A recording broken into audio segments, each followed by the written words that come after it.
Devenir père a été une pression que je n'avais pas vue venir, une façon d'éduquer, de protéger, de guider à laquelle je n'avais jamais vraiment pensé. Et pour moi, le plus difficile, en fait, c'est d'être un père intentionnel, qui guide jour après jour, qui a un but pour la journée, un but pour ses enfants. Ça, c'est quelque chose que ça m'a beaucoup manqué. Et pour être honnête, ça a amené pas mal de tensions dans notre couple.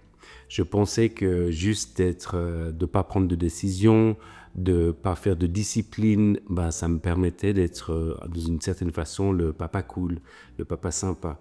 En fait, c'était l'idée d'être détendu qui m'arrangeait bien, en fin de compte. Et puis, j'ai remarqué avec les années, c'est que je sabotais en fait le travail que ma femme faisait jour après jour en ne prenant pas, en fin de compte, ma responsabilité, quelque chose que je ne voyais pas auparavant. Et d'une certaine façon, je sabotais aussi la vision ou ce que Dieu nous avait donné comme famille, comme parents, ses enfants, parce que je ne prenais pas ma part dans en fait ce projet de Dieu qu'il y avait pour nous comme couple. Je pensais être relax, facile à vivre, mais quand j'ai commencé à prendre du temps avec Dieu, passer par la guérison, je me suis rendu compte en fin de compte que le problème était plus profond. C'était un problème, j'avais peur d'échouer. Et en fin de compte, en décortiquant tout ça, je me suis rendu compte que ce n'était même pas le problème d'échouer, mais c'était le problème d'être rejeté. En faisant quelque chose où je pourrais échouer d'une certaine façon, si on me disait que ça n'allait pas ou que c'était pas bien, j'étais rejeté. Il y avait des choses dans ma vie, dans mon identité qui n'étaient pas guéries, et c'est pour ça que j'avais peur d'être rejeté. Donc en fin de compte, on voit des fois que malgré tout, on a l'impression que tout va bien, et quand on commence à décortiquer, on arrive souvent à des problèmes d'identité. Et en fin de compte, ce style de papa facile à vivre, ça cachait quelque chose de plus profond qui était important d'abord de guérir, parce que c'était comme une armure que je m'étais mis autour de moi pour me protéger. Et apprendre à diriger ma famille a fait que j'ai dû d'abord passer par un processus de guérison et voir en fait mes failles, voir mes peurs en fait en face. Donc j'ai dû passer par un processus pour grandir émotionnellement, comprendre pourquoi je fuyais, comprendre pourquoi j'avais construit un mur autour de mon cœur en fin de compte pour me protéger. Et je sais que je ne suis pas seul, je sais que beaucoup de pères qui vont regarder cette vidéo, c'est une tension que vous avez aussi dans votre vie. Par exemple, trouver un bon équilibre entre les temps de qualité et le rôle de pourvoyeur. Vouloir être le père sympa et cool au lieu d'être le père présent et engagé. Protéger le cœur des enfants tout en gardant des limites saines. Affronter la peur de l'échec ou la peur foudroyante et sournoise du rejet. Donc la parentalité, en fait, c'est un miroir, je dis souvent, qui reflète chaque insécurité. Et dans ces insécurités, elles vont sortir d'une certaine façon. Et en général, c'est ou bien dans des moments de colère ou des moments de passivité. Alors, je ne sais pas si ça te touche, je ne sais pas si ça vient de parler. En tout cas, dans mon cas, l'insécurité amenait la passivité et pas la colère. Mais qu'est-ce qu'on est pour toi ? Et en fait, je me suis rendu compte à un certain temps, et ça a pris du temps, que je ne pouvais pas gérer ma famille si je ne passais pas premièrement par une guérison intérieure pour avoir un nouveau fondement. Et en fait, pendant ce temps de réflexion, de guérison, je me suis rendu compte qu'il y avait certaines choses que j'avais enfouies. Et souvent, on enfouit les choses pour ne pas les voir. Et dans mon cas, je me suis rendu compte que je ne connaissais pas vraiment mon père. Et puis en fait, un peu sur cette base, comment moi j'ai ressenti mon père, un bon père, un père qui m'a tout donné, mais que je ne connaissais pas vraiment personnellement, je reproduisais ça plus ou moins sur mes enfants.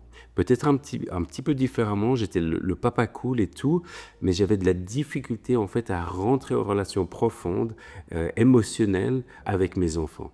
Et très souvent, en fait, c'est ça le dilemme, c'est que ce qu'on n'a pas reçu, c'est très difficile de le donner. Énormément dans les histoires de vie d'hommes et de femmes. Donc, il y a ces manques ou ces choses qu'on n'a pas reçues de nos propres parents. On a beaucoup de difficultés jusqu'au jour où on fait un processus de guérison. Donc, en fin de compte, ce que je veux dire par là, c'est de retrouver ou de trouver peut-être pour la première fois notre vraie identité, en fait l'identité que Christ nous a donnée, Et j'aime bien dire ça aux hommes, que c'est quelque chose, en fin de compte, qu'on commence depuis le jour où on est né d'une certaine façon, et on découvre ça jusqu'à notre dernier souffle. Donc, c'est pas quelque chose qui va être acquis automatiquement dès qu'il y a un peu une crise ou quelque chose comme ça, mais c'est quelque chose qu'on doit travailler intentionnellement. Donc, quelle est mon identité en Christ? Et ça, c'est super important pour moi et pour les hommes de comprendre qu'en fin de compte, même si on a des manques, qu'on n'a pas tout reçu, en trouvant notre identité en Christ, j'aime dire notre vraie identité, c'est là qu'il y a une possibilité de guérir et d'avancer, on va dire, à notre potentiel d'homme, dans ce cas, ou de femme. Donc, qu'est-ce que je peux vous dire à vous pour en fait aller de l'avant? Déjà, nommez vos peurs, rendez-vous compte qu'est-ce que c'est en fait derrière tout ça. Et c'est vrai que moi, j'avais tendance à être un bout en train, une personne drôle, et je me suis rendu compte avec les années qu'en fait, c'était aussi un miroir ou quelque chose qui cachait autre chose. Alors peut-être chez vous, c'est un caractère d'homme fort, ça peut être une personne très intellectuelle, je sais pas. Mais regardez, qu'est-ce qui cache, qu'est-ce qui est derrière votre caractère? Est-ce qu'il y a des peurs profondes qui sont cachées? Et nommez-les, trouvez-les. Et puis ça va déjà vous aider à poser un peu un fondement pour aller plus loin. Deuxièmement, c'est important d'assumer notre histoire. Quand vous avez l'impression que ça s'éclaircit gentiment, ça allait d'en parler avec quelqu'un, un mentor, une personne, pour commencer en fait un processus de discussion, de réflexion avec quelqu'un. Et puis en fait que c'est plus dans les ténèbres, mais c'est dans la lumière, on aime dire, c'est là qu'il y a un espèce de départ dans la guérison, parce que c'est plus quelque chose de caché, mais quelque chose d'ouvert.